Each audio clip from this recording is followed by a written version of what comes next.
Well, guys, I spent 2 years running from crazed ninja assassins, only to find out that they just wanted to give me some cake. I spent 2 years disguised as a missionary. But now I'm back! Yeah. A little while before I left, I said this. There is one thing I should mention to you. This could be the last reactions for another 2 years. So, yeah. I am leaving for 2 years on a mission for my church. After which, I will be back, and there will be much reactions to do, assuming the show keeps going on. So before I left on my mission, I was pretty freaking excited. I just barely watched episodes 1, 2, and 3 of season 4, and then I had to leave. I got to leave, and oh, I was so excited. So many new things had just happened. Twilight Sparkle had just become a princess, and there was a box, and there were keys that needed to be found, and I was like, McGish, what's in the bricks? What's in the bricks?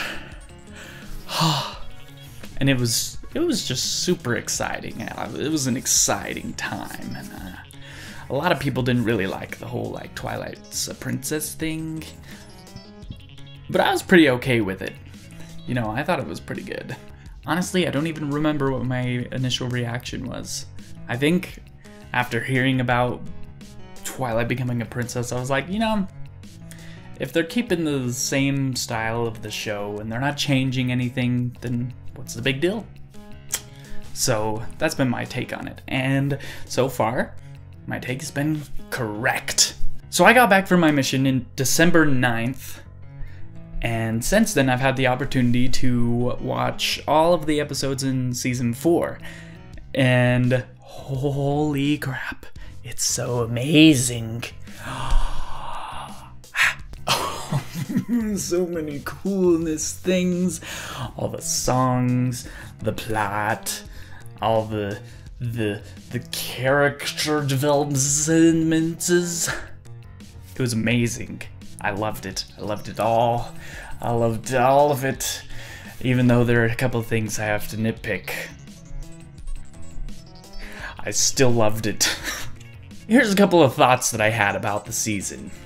I watched this with my friend Ben and his wife, Natalia, and while watching it, I believe I noted to them a couple of times that like, holy cow, like these episodes are so amazing, and I'm so excited every time a new one comes on. I'm like riveted the entire time, and they just did so good, and I loved it. So that was one thing that I really liked about season 4, is the episodes were very riveting. They were exciting, they were interesting.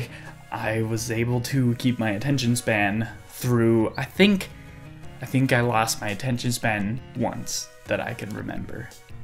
And I have a pretty low attention span, so that's pretty good guys, pretty good. So I thoroughly enjoyed watching all the episodes. I thought the stories were written really well, and everything just pieced together. Timing was really good, so I really enjoyed it. As I mentioned before, there was I mentioned that the timing was pretty good in all the episodes. The only episode that I really thought had some kind of downtime per se in the story was the Princess Twilight Sparkle, the second one, because I don't know, it just seemed like a lot of filler to me. Like there was a lot of, I don't know, it just seemed kind of stagnant, like character movement, and I don't know, does anyone else feel the same way? Another thing that I've noticed in the plot lines when they include the Cutie Mark Crusaders, I've noticed that Sweetie Belle, when they focus specifically on Sweetie Belle, they kind of make her a really, really ornery person. And usually she's the one that's like all kind of like, she's kind of oblivious, but she's also usually the optimistic one. And I guess in the Babseed episode, she's kind of the voice of reason. So in the episode For Whom the Sweetie Belle Toils, I kind of felt like Sweetie Belle is kind of a bitter biatch. And like, I don't know, I wish there was an episode where Sweetie Belle doesn't turn into a jerk. Cause like Sisterhood Social, and then we have this, and it's just kind of like, come on guys, do something with her, like singing or something. She's supposed to sing, right? Am I right?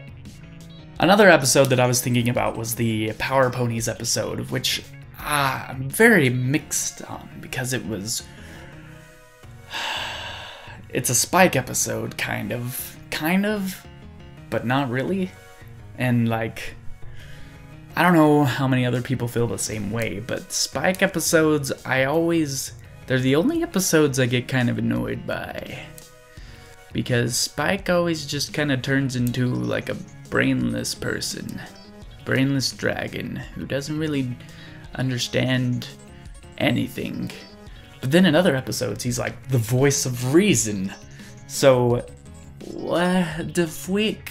What the heck, Spike? Maybe I'm just biased to Spike, and I think he's kind of annoying. In this episode, it was kind of different though, because Spike was kind of commendable for kind of getting over his own pity. I have to mention that like a lot of the main characters in that episode were kind of twits.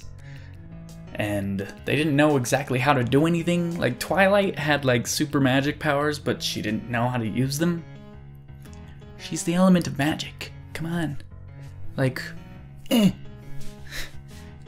don't understand. She like, what, comic book magic's different? Maybe? But I did really like the episode because of the Fluttershy part. You know, this one.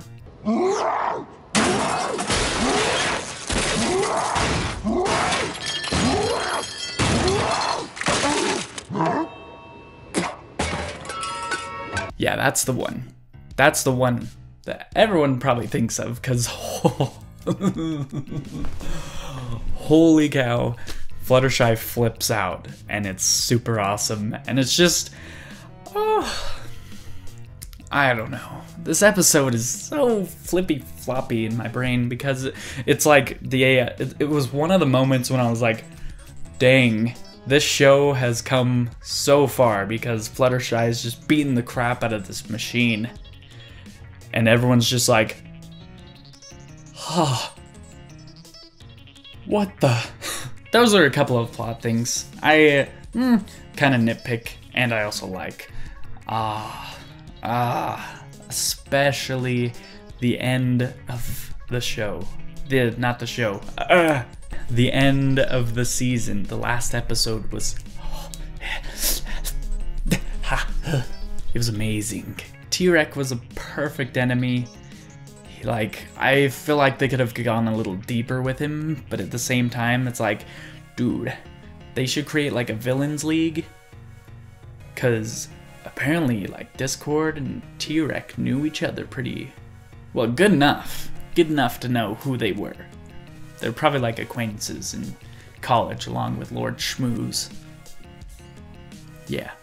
But one thing that I also really liked was the character development that happened in season 4, because everybody pretty much learned a lesson, and I'm not going to try and sum it up because Twilight already did that for us.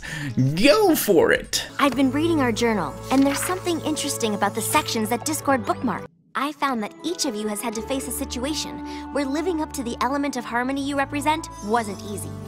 Applejack. In that moment, I knew I had to be honest. Fluttershy. I knew that as difficult as it was, pushing them away was the kindest thing I could do. Rarity. I simply couldn't have lived with myself if I didn't do something special for the friends who have always been so generous to me. Rainbow Dash. My turn! Pinkie Pie. You realized that seeing your friend laugh was more important than proving you were a better party planner than Cheese Sandwich. So there we have it, everybody learned a lesson, except Twilight never says hers, I don't think. Unless I'm wrong, then I can fool myself and put the clip here. As princess, I believe Yeah. I have the power to spread the magic of friendship across Equestria. So I don't know how long that's gonna be. But if Twilight begins to see how becoming a princess is good, I guess. By the end of season 4, she realizes what she's supposed to do because a giant castle appears and voila, princess of friendship. I have to mention the musical number of her lamenting and Pinkie Pie that's freaking awesome. Just such a good song. Daniel Ingram did way good. The last thing that I want to mention is the very end when the main 6 defeat T-Rex. And I kind of feel like this is what happened. This is what happened before development and everything started happening. Like, at the very beginning, they're like, Hasbro walks in, they're like, hey guys, we got an idea. We would like you guys to make the characters all colorful and rainbowy. And DHX and whoever else was like, okay, sure, we can fit that in somewhere. Guys, how are we gonna, should we fit this into the whole, like, to the key thing? Yeah, maybe we should. Yeah, okay. I feel like that's how it went down. Something like that, where, like, Hasbro's just like, we want to release a bunch of colorful toys. So fit that into the show somehow, because that'll be good. Money. But yeah, other than that, and I'm mixed. I'm mixed about how they looked when they were all colorful. Like, I kind of feel like it was a little over the top. Like, Pinkie Pie's hair is like, and Rainbow Dash is like, and all the characters just it was just kind of weird to me. I don't know why. Am I the only one? I think it was kind of cool, but at the same time, I was like, how's this any different than the elements of harmony, except they're all colorful? Unless they were more powerful. I guess opening the box did give them back their cutie marks and made them not hopeless, helpless, weak individuals who couldn't do anything. So that's good. That's good. But in the end, they defeated T-Rex and saved the day, so can't complain. It was freaking epic. Thank you so much for watching this video, and for all of you who have stuck with me even when I was gone for 2 years, you are awesome. Because, and then all of you who subscribed while I was gone, anyone who unsubscribed, I don't blame you, but all of you who subscribed while I was gone, even with the crappy content I have, science can't explain it. I don't understand you. But thanks. I hope you guys have a wonderful day. Bye.